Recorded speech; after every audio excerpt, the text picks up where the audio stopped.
From the Banner offices along the Inner Harbor, it is the Banner Ravens podcast. Paul Mancano and Jonas Shaffer live on a Thursday in December. We are here to break down the Ravens playoff scenarios. We are here to preview the Ravens' upcoming game against the New England Patriots. All that and much, much more. But first, let's get a quick word from our sponsors.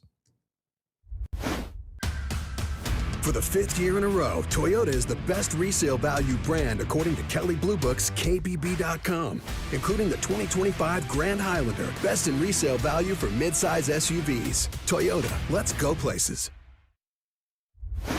Looking for the ultimate game day spot? Head to Guinness, Baltimore. We've got fresh pints, the biggest screen south of the stadium, and the perfect place to cheer on the home team.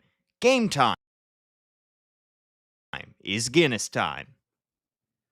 All right, Jonas, I think our Who's Got It Better Than award this week has to go to you, the viewers, the followers of Balt Banner Sports, of all Banner Sports, of any of our social media platforms, because there you could have seen me and Jonas experiencing an immortal chamber. Immortal spelled with an A, not an I. It's not a real word. Jonas wrote a great article that you can read on thebanner.com, where you can subscribe $1 for 6 months, about the Ravens' favorite wellness machine that is at their facility. Jonas and I traveled to Tyson's Corner and, watch the video to see the rest. But let's just say people got a good view of the two of us that they might not have seen previously. I forget, did your nipples make the final cut? They did make the final cut, Jonas. Okay. That's Equity. That's all I'm looking for. Yours were certainly the star, though. Yeah, well, naturally.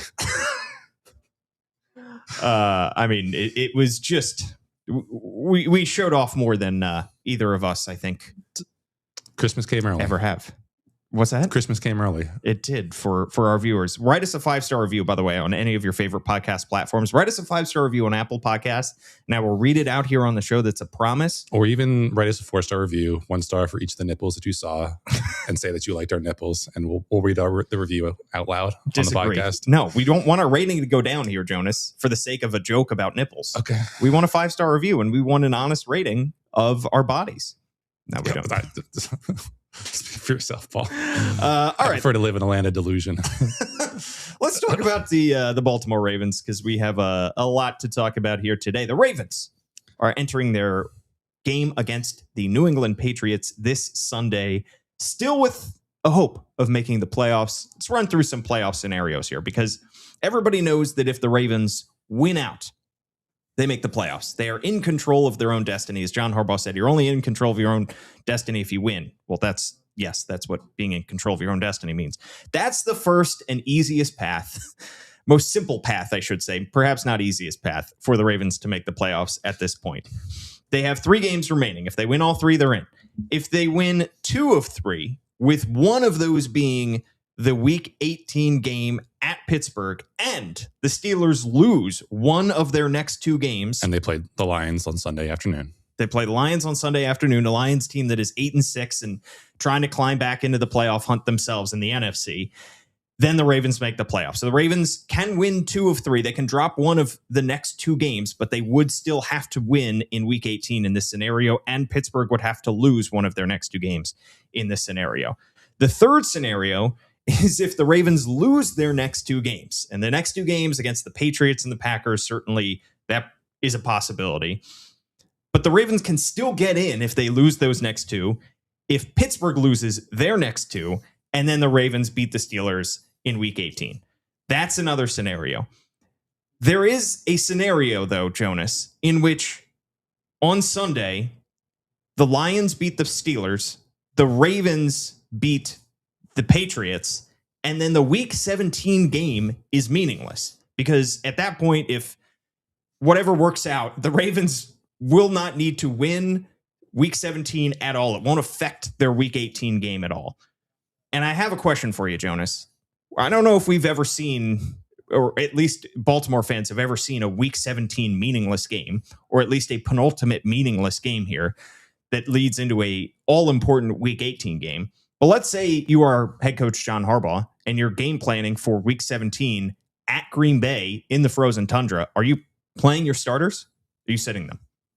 I hate this question because we're putting the cart before the horse so prematurely with this. This is a hypothetical. I mean, I guess it's not really any better or worse than like which team would the Ravens prefer to see in the playoffs, but we're so far from actually getting to this hypothetical. So I just wanted to note my objection. It's pretty for the record. It's interesting, but we're going to spend all next week doing it if we get to it. Sure. Why go this early? I guess it's worth thinking about for now. Sure. I think there are definitely guys on the team that I would rest. I think I'm 50-50 on Lamar. I think I'd probably be more convinced about guys like Kyle Hamilton, whose body has taken a beating, Travis Jones, who's been playing so much for a guy who weighs 330, 340 pounds. You could probably get away with Ronnie Stanley not playing. I mean, obviously, the thing with all this is that you can't just rest your starters because you can only deactivate like 6 or 7 guys. So you can certainly activate certain guys and not have them play.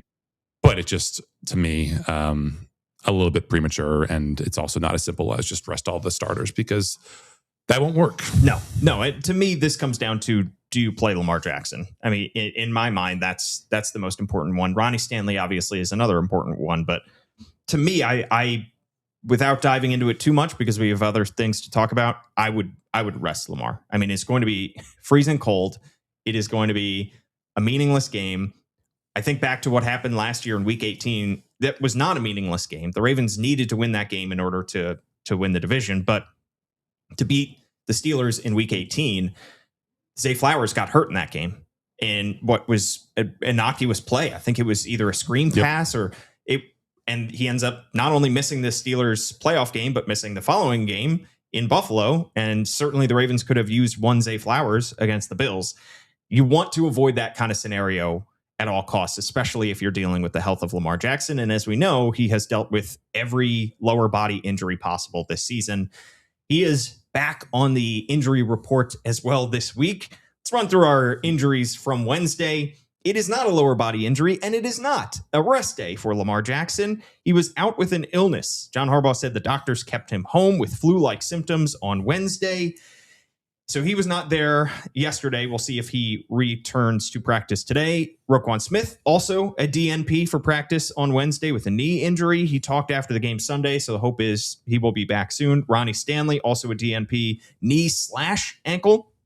He left the game late in the third quarter, but also talked after that game, so hopefully the Ravens can get him back. It's just been managing Ronnie Stanley this whole season has been a challenge. Chidobe Awuzie had that foot injury and left early in the third quarter. Seemed to be walking around the locker room fine, Jonas, after that Cincinnati game.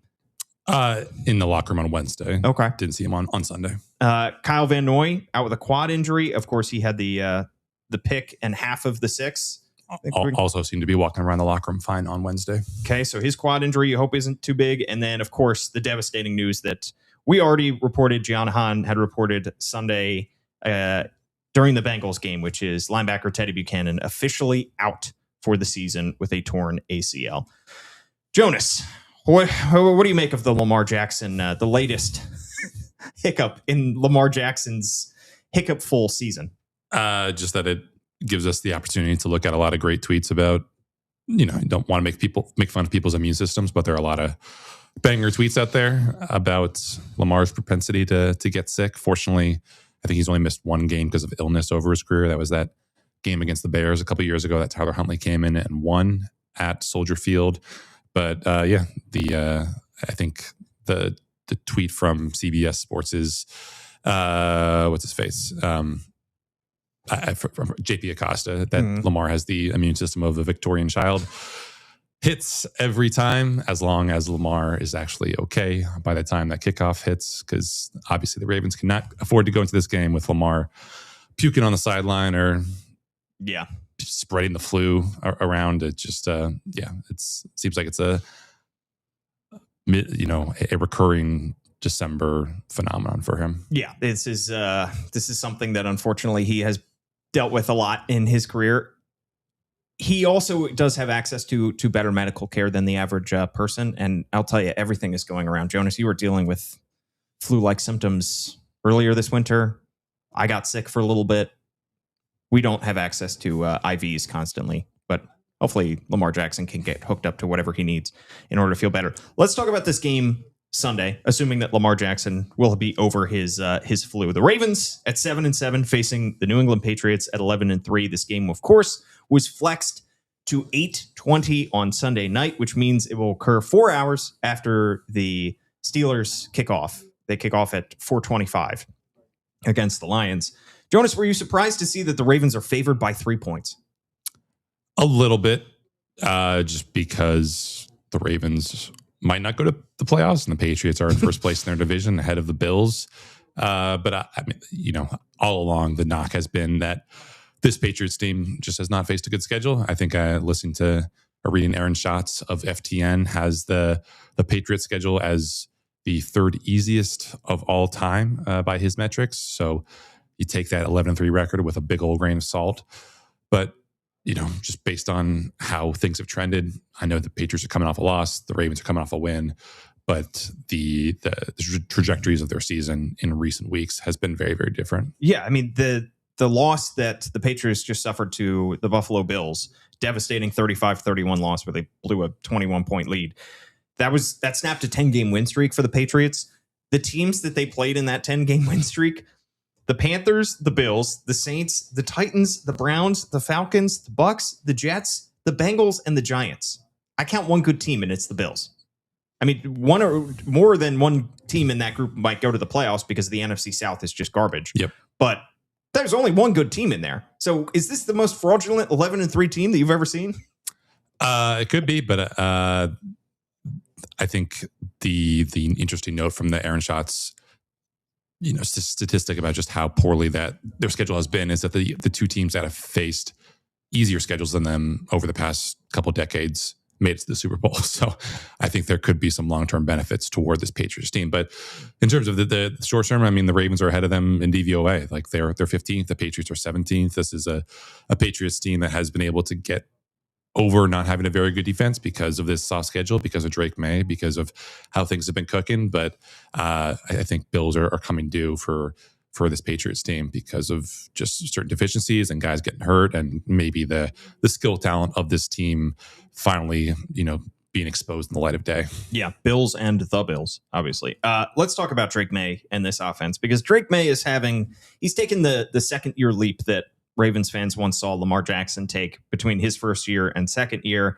He is, I believe, second now in odds for MVP behind Matthew Stafford. He leads the NFL in completion percentage, over 70% completion percentage, while also throwing the ball far. I mean, he also is averaging 9 air yards per attempt. So it's not just like he's a check down merchant.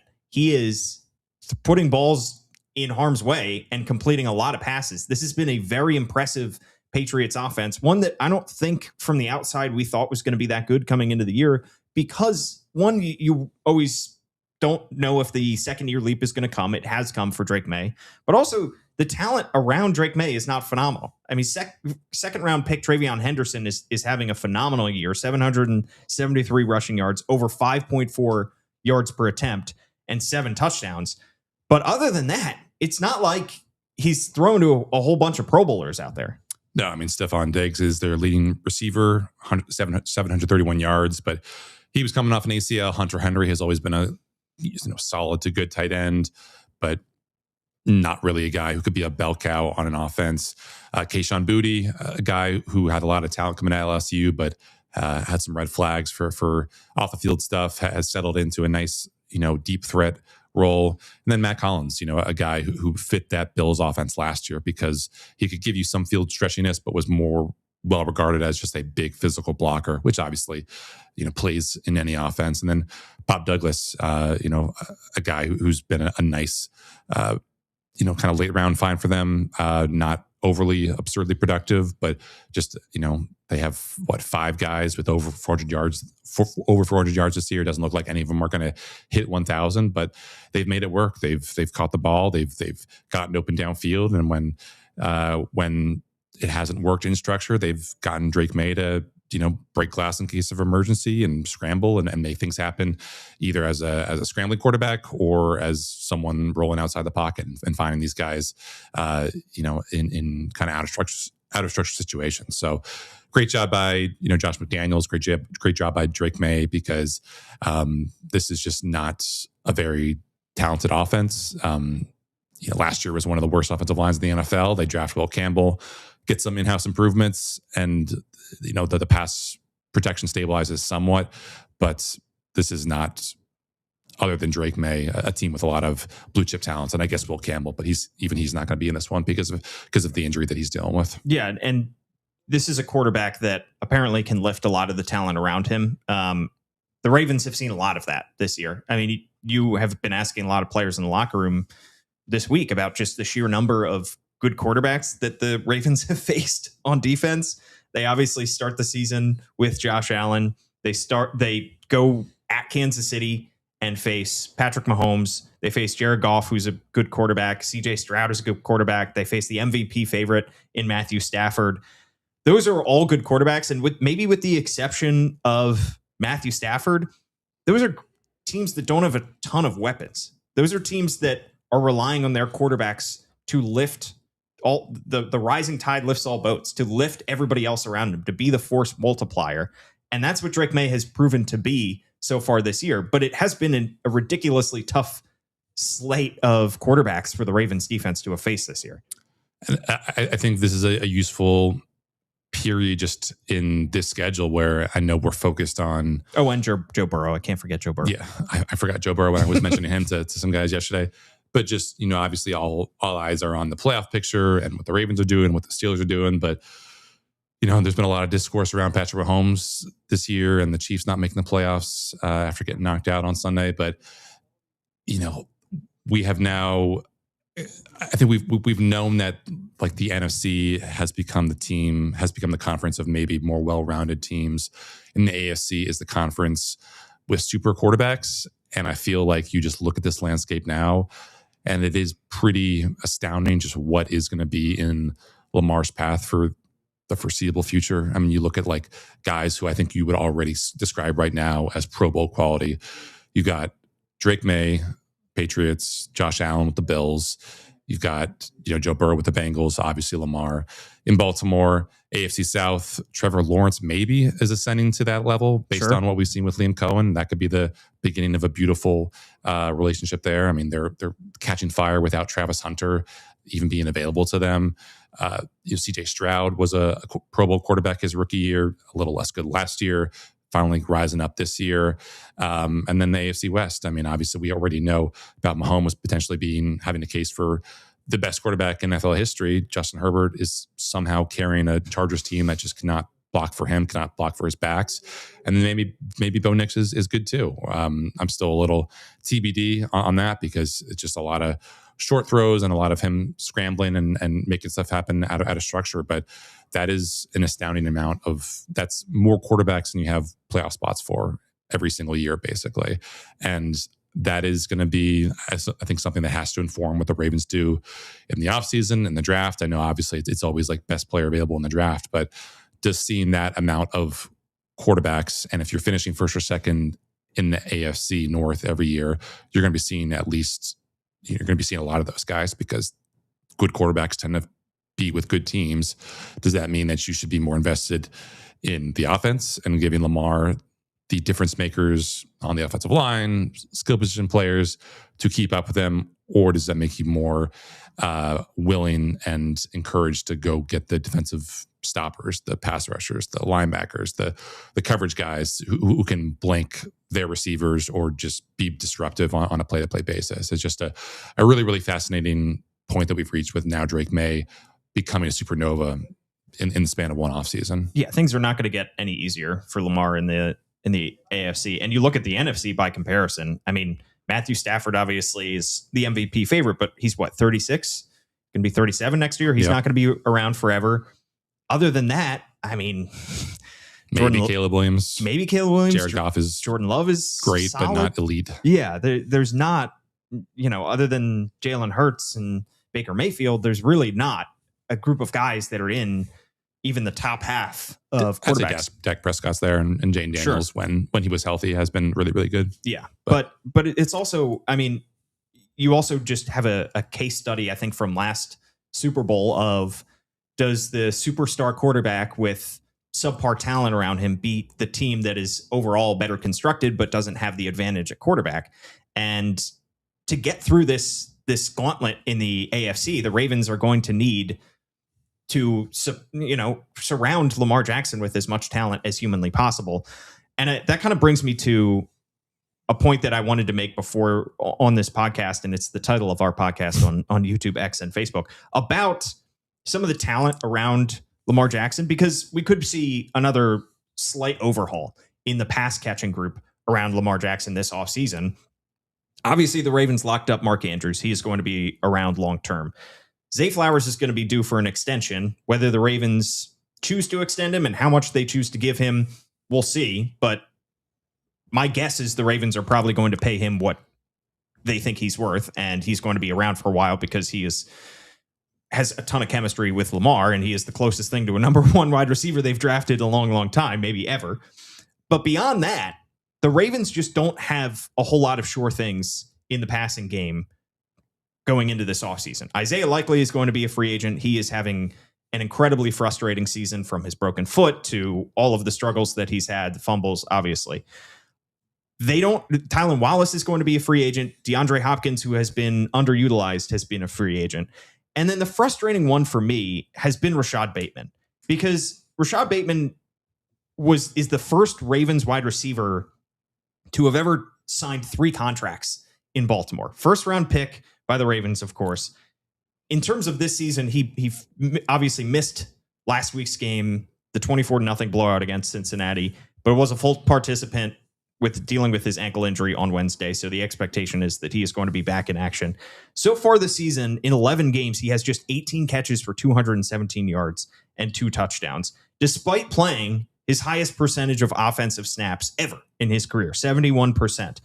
He's averaging fewer than 20 yards per game. And it's not just because of the issues the Ravens have had at quarterback with Lamar going out with his hamstring injury.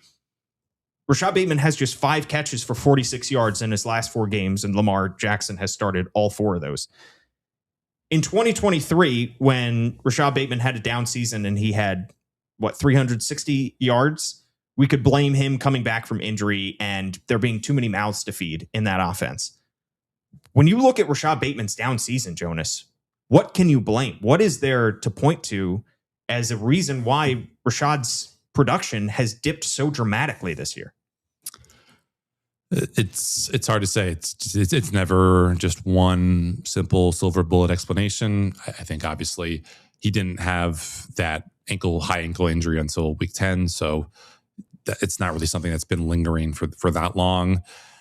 Obviously him missing a significant chunk of time with Lamar hurt his production, as it did hurt everyone else's production. Sure.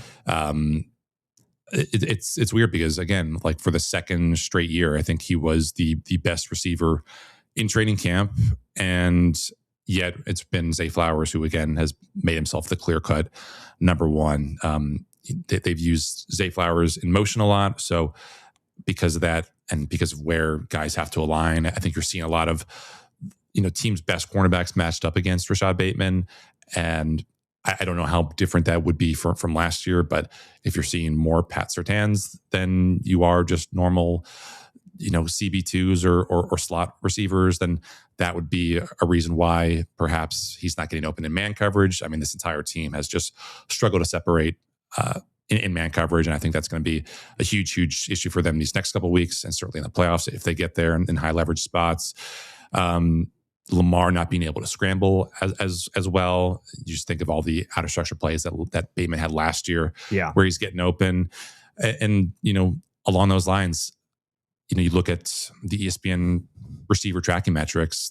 They do something called open score, basically how far are you away from the nearest DB when the quarterback releases the ball. And Rashod Bateman last year was number 12 overall, like among 100 plus receivers. Was that because of where he was getting open in structure or out of structure?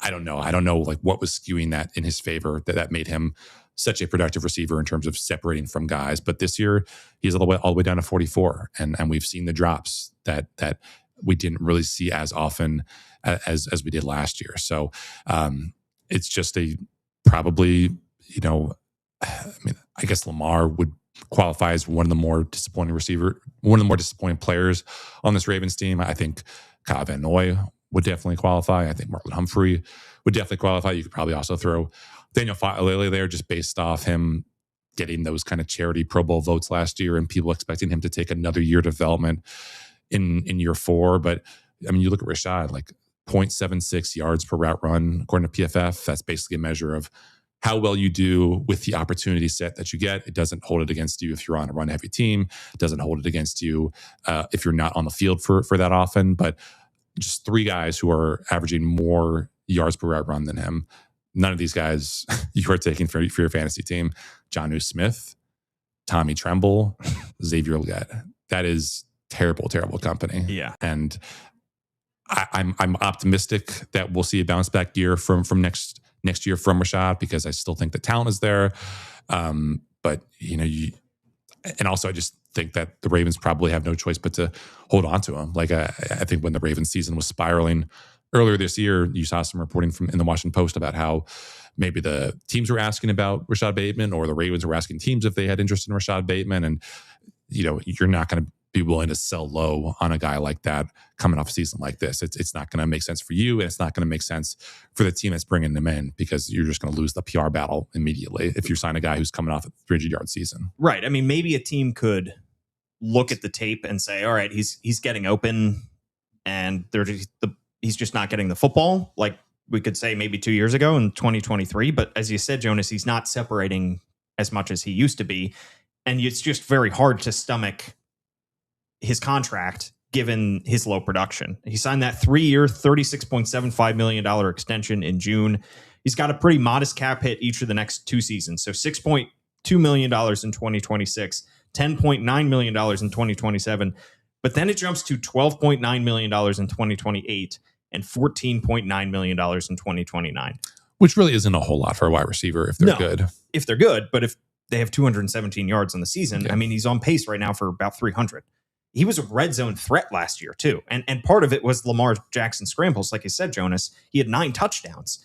But to have, at this point, 2 touchdowns and to not be separating, to not be anywhere close to Lamar's first or second read on a lot of plays. I know there have been a lot of frustrating pieces of this offense. DeAndre Hopkins, certainly you can file him under this category too. But I think Rashod Bateman's very down season has flown under the radar, and it is going to leave the Ravens with some questions because, as you said, Jonas, this is going to be a tough offseason for Eric DeCosta to figure out where to prioritize his resources, where to put his resources. Should it be into the pass rush? Should it be more into the offensive line? Should it be more into the pass catcher so that Lamar has more options on offense?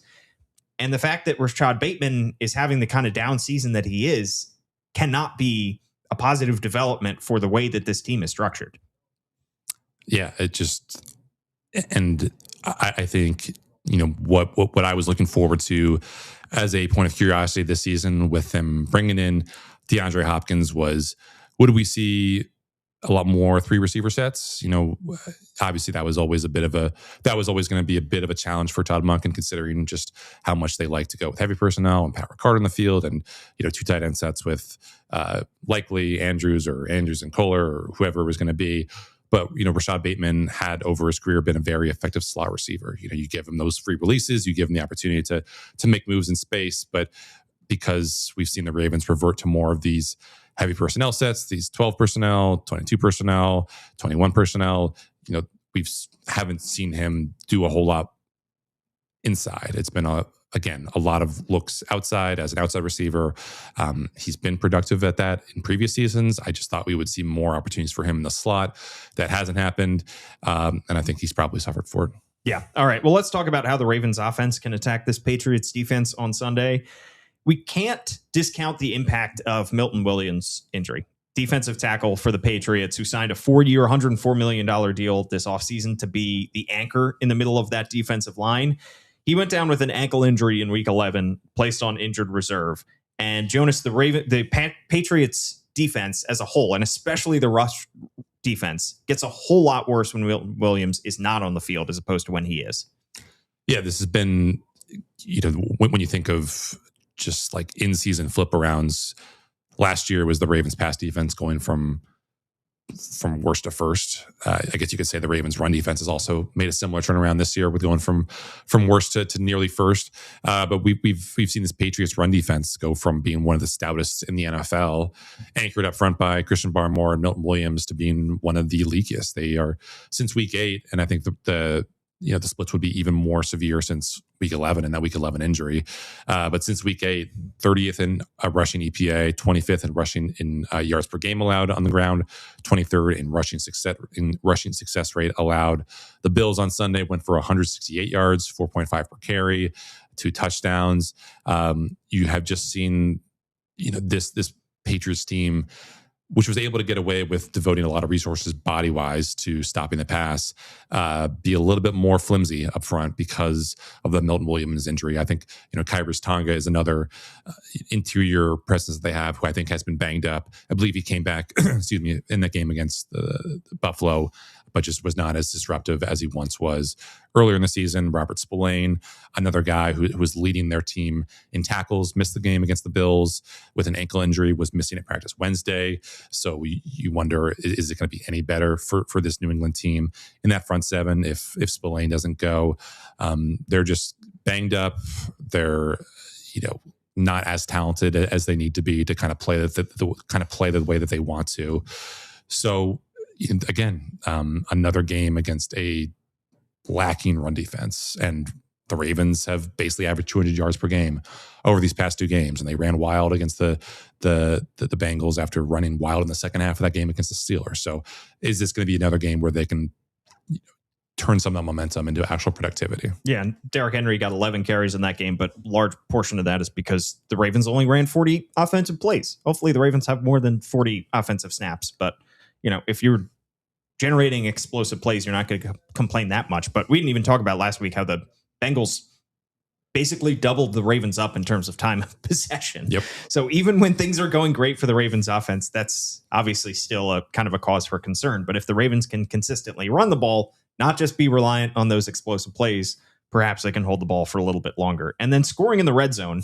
We know this has been a struggle for the Ravens all season. Jonas, why might it not be quite as tough against the Patriots? Because we've got the stoppable force against the movable object ball. We've got the coughing baby versus the coughing baby. For anyone familiar with NFL memes or just memes in general, it's like usually the coughing baby versus the atomic bomb. Yes. The thing is, the coughing baby, though, would you rather face an atomic bomb or a coughing baby in reality? Because an atomic bomb, it's a quick death. A coughing unless baby, you deal with radiation fallout.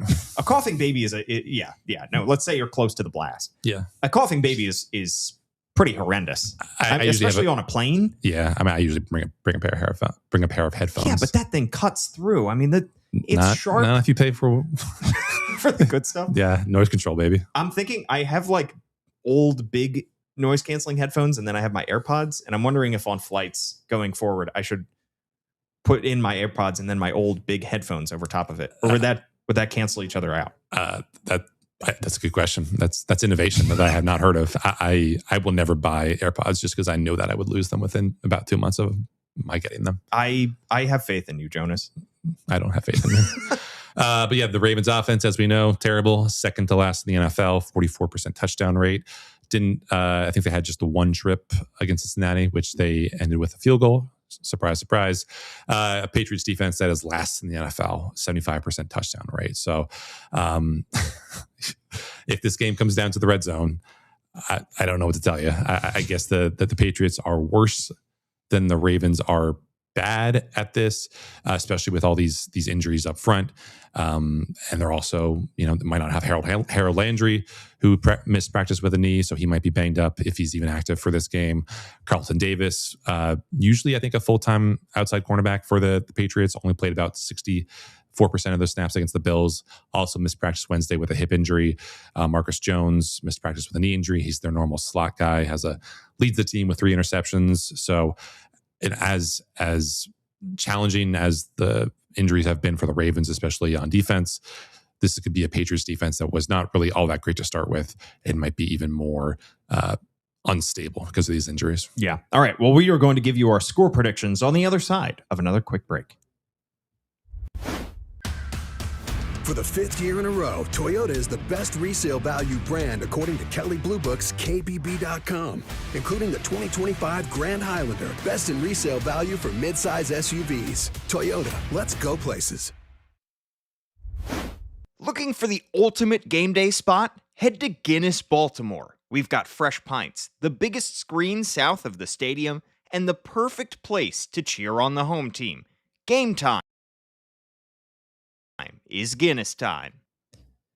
Jonas, can any of us with any earthly confidence, any idea, say that we know what is going to happen on Sunday? Can any of us actually predict a Ravens score correctly?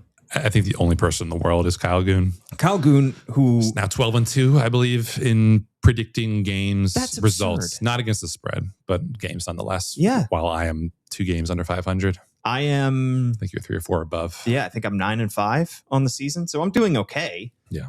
But none of us have any earthly idea what we're doing. This Ravens team, this is a Jekyll and Hyde season. This is a Jekyll and Hyde team. I don't know which version we're going to get. I do have the Ravens winning this game, though, because I'm just going to keep picking them. I'm going to keep picking the team that I think is more talented.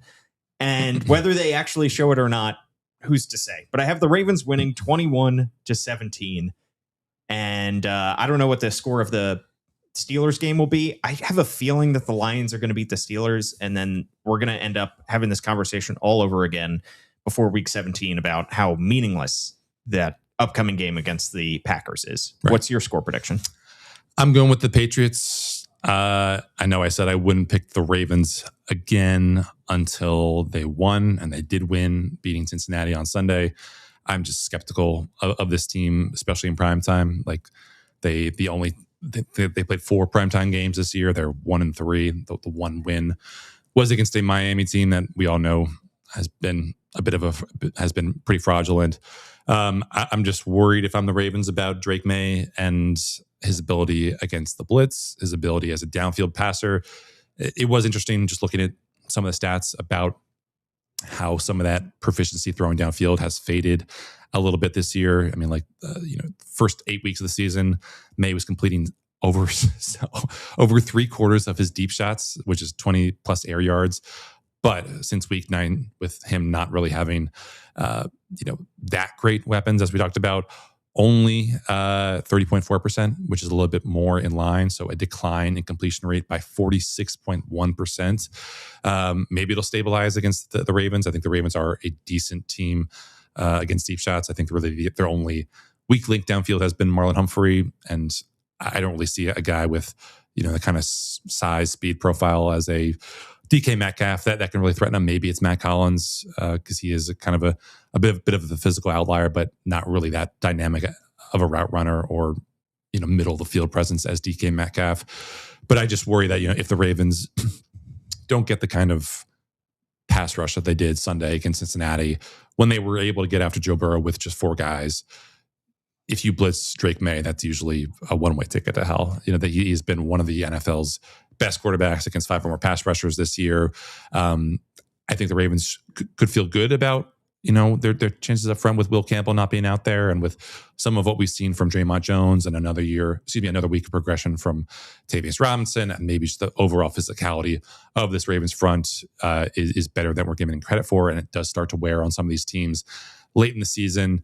But I just think still the unit that I trust most in this game is probably the Patriots offense. And I just think that I'm still in wait, got to see it to believe it mode with this Ravens team in the red zone. And I think that even if the Ravens have 6 or 7 trips to the red zone, how many points are they going to come away from those with? Jonas, I'm starting to think you have trust issues. No. All of the it's way not because my dad walked out on 20-6. The way that you frame all of your football predictions and thoughts are, who do I trust the most in this instance? And you trust the Patriots offense in this instance. I don't know if I trust a man in Matt Collins who walks into a stadium in the freezing cold and in the snow, shirtless and barefoot, like he did against the Bills. Montgomery County's finest. He is an interesting cat. I'll tell you that much about Matt Collins.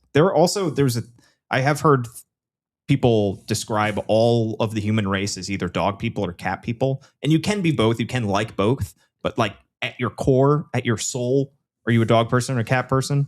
Would you say you're more a dog? I'd say you're more a dog person, Jonas. Yeah. Than a cat person. Yeah. Would you describe me as the same? I would say I do like dogs better, to be clear. Yeah. I'd say I would probably say you're 50-50. I'm 50-50? Yeah. Wow. I don't know. Did you see the Matt Collins quote from after Sunday's game against the Bills? Was it about cats? No, it's about what they do. When you go to the bathroom, you don't look at the shit forever. Eventually, you got to push the handle. And that's why we have the explicit rating. Thanks so much for tuning in. We have so much more coming on thebanner.com. Shout out to the Banner. Did you give a final score, by the way? Oh, I think I did 21-17 Okay. Ravens. Kyle Goon has a great column that just dropped about how it might be one of those rare win-win trades. The one that the Ravens pulled off in the middle of the season for Alohi Gilman, sending Odafe Owe to the Chargers, who is having an incredible resurgence. I think he's got 7 sacks so far for LA, while Alohi Gilman has kind of unlocked a new element in this Ravens defense. We will have another podcast for you at 1 a.m., I suppose, Monday.